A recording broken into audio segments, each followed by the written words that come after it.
the dumbbell overhead press. This shoulder development exercise recruits all muscles of the shoulder and strengthens the upper body and the chest as well. Uses the triceps to a second degree, but today we're focusing on the shoulder development aspect of this movement. All right, Kim?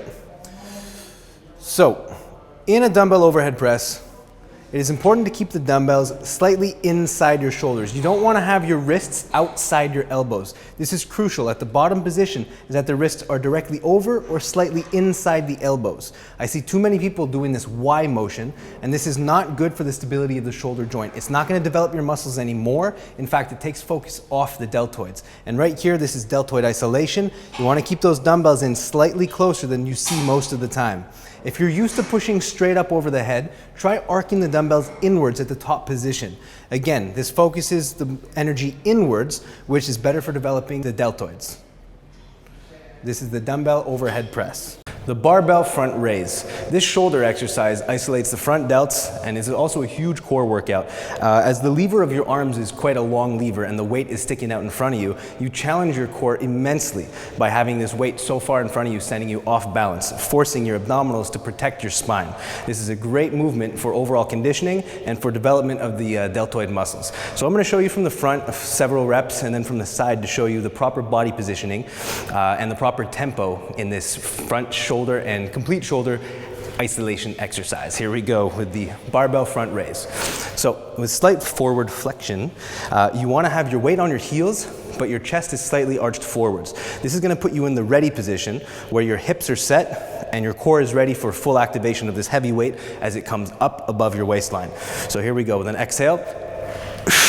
You raise up just above your eye line so that your wrists come just higher than your shoulders. Any higher than that and you start to activate the trapezius muscles and take focus off the deltoids, and we don't want to do that. This is isolation of the shoulders. Now I like a slight pause at the top position. I call it setting the muscle, and that holds the peak contraction, which makes your muscle more stressed in a positive overload and gives it more ability to grow. So here we go again. You can see now my forward flexion, my hips are set in the ready position. So as I raise the weight dynamically, my abs are tight, my spinal erectors are flexed, and my spine is in a completely protected position. And all the pressure is on the deltoids where I want it.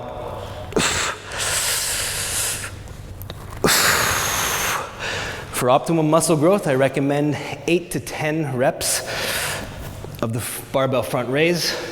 And of course, depending on your goals, you can do less or more reps, but when we really want to bulk up the shoulders, you want to lift heavy. Now, heavy means controlled heavy, but you should be lifting a weight that really makes you not able to hold that top position for more than 1 second. This is the barbell front raise. The upright row. Here we're using a barbell to perform an upright row exercise, which is a deltoid exercise as well as trapezius. Now, depending on what the width of your wrist grip is, will depend on what muscle you focus more on. Right now, we're going to do a neutral grip, which is going to equally work the deltoids and the trapezius muscles. Kim, the upright row. So you'll see the elbows flare upwards and outwards as Kim pulls upwards, activating the entire shoulder joint, all the muscles of the shoulder, as well as the contraction in the scapula, which will engage the trapezius muscles.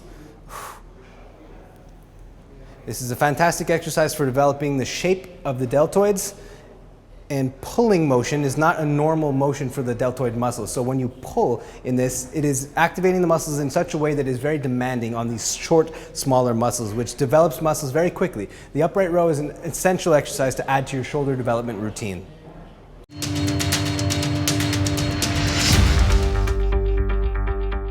The bent over dumbbell flies. Now this is a rear deltoid exercise that also activates the traps and other back muscles, but today I want to show you how to do the rear flies to really isolate the post delts. Now the rear delts is the muscle in the posterior portion of your shoulder. So we have the front delts, the medial delts, and the rear.